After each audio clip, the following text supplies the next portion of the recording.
Chào các bạn đã quay lại với kênh Cô Ba Bình Dương. Hôm nay mình chia sẻ với các bạn món mắm chưng.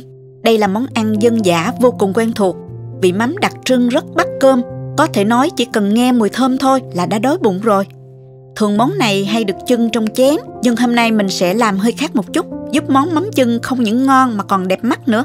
Cách làm đơn giản với nguyên liệu dễ tìm, giúp bạn nhanh chóng có được món ăn ngon lành cho bữa cơm thường ngày. Nào chúng ta cùng vào bếp ngay nha. Mời các bạn tham khảo qua thành phần nguyên liệu trước khi thực hiện.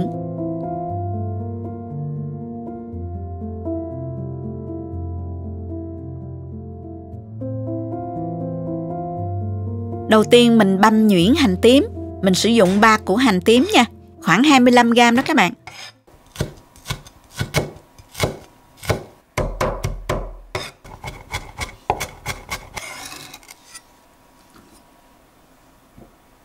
Và mình băm thêm 2 tép tỏi, khoảng 20g.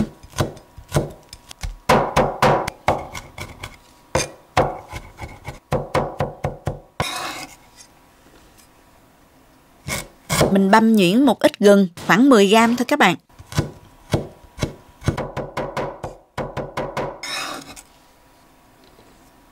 Xắt nhỏ thêm một ít hành lá để trộn vào mắm cho thơm ha.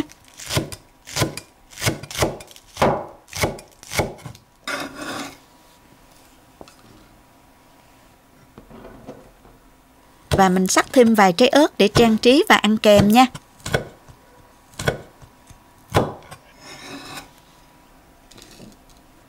Tiếp theo mình lóc mắm ra để xay nè. Các bạn lóc lấy phần nạc, hoặc có thể mình xay nhuyễn luôn xương tùy thích nha các bạn.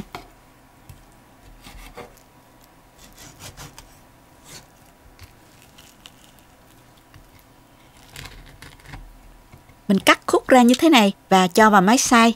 Có thể băm cũng được nha.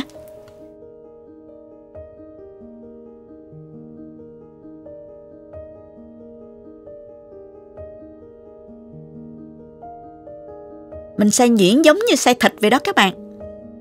Máy này là máy trộn bột KitchenAid. Mình mua thêm đầu xay mình gắn vào là mình sử dụng rất là tốt.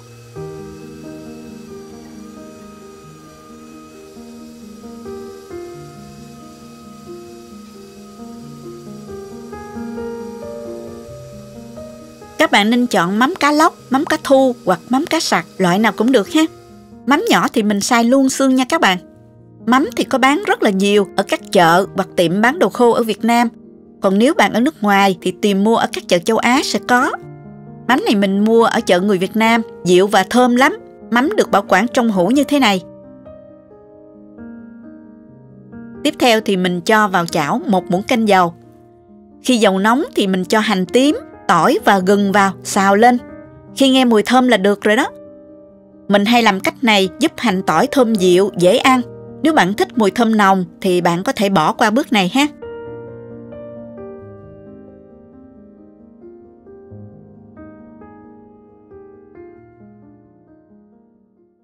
Bây giờ mình sẽ trộn mắm gồm có 200g mắm xay nè, 250g thịt xay. Nên chọn thịt có mỡ một chút sẽ ngon hơn đó các bạn.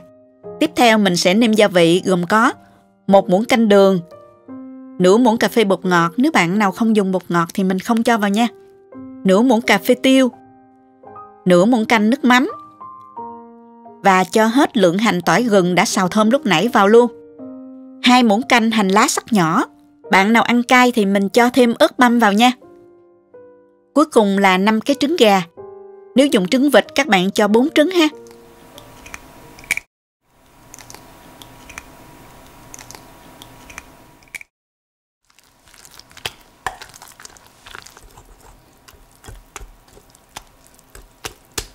Rồi mình tách 2 cái trứng, lòng trắng thì mình cho vào hỗn hợp để trộn chung luôn.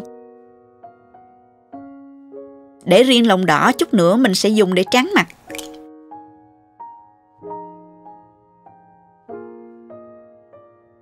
Các bạn trộn thật là đều nha. Và lúc này các bạn có thể lấy một ít làm chín và mình thử lại để điều chỉnh độ mặn ngọt cho vừa khẩu vị gia đình ha. Lưu ý là tùy theo độ mặn của mắm mà các bạn nêm nếm cho phù hợp nha. Mình cho vào lòng đỏ trứng 1 muỗng canh màu dầu điều đánh tan để chút nữa mình quết lên mặt mắm cho đẹp.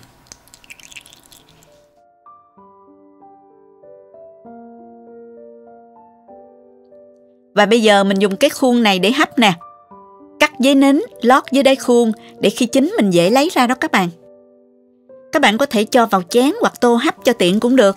Mình thích làm cách này, nó sẽ thành cái bánh giống kiểu chả trứng hấp, sẽ hấp dẫn hơn nha các bạn. Mình dùng cọ nè, quét một ít dầu xung quanh khuôn, rồi đổ hỗn hợp vào. Dùng muỗng can ra cho bằng mặt.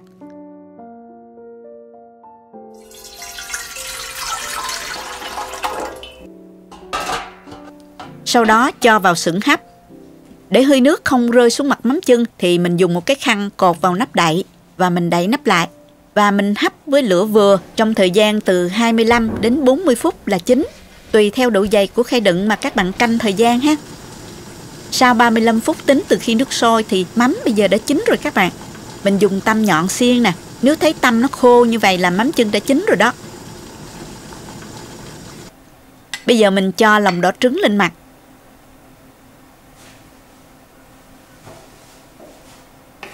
Và mình dùng muỗng can đều ra.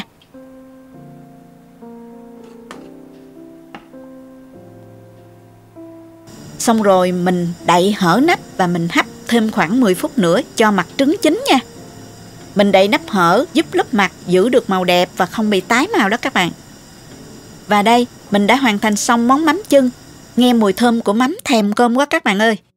Mình lấy mắm ra, chờ nguội một chút rồi mình tách khuôn nè.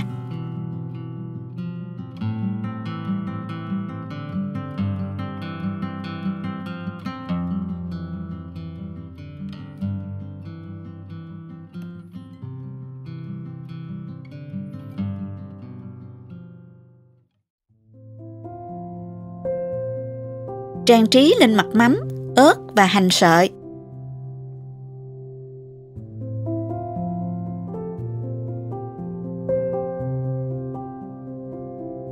Và bây giờ mình cắt ra và dùng cơm thôi.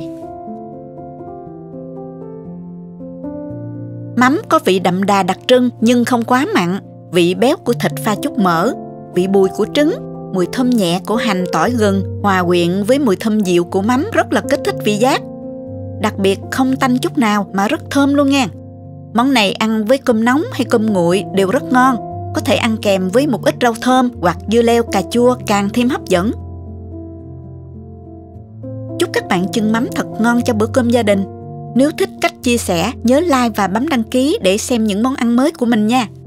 Các bạn cũng có thể truy cập website cobabình dương.com để xem dưới dạng bài viết. Cảm ơn các bạn đã xem hết video. Chào tạm biệt và hẹn gặp lại các bạn ở video tiếp theo nha.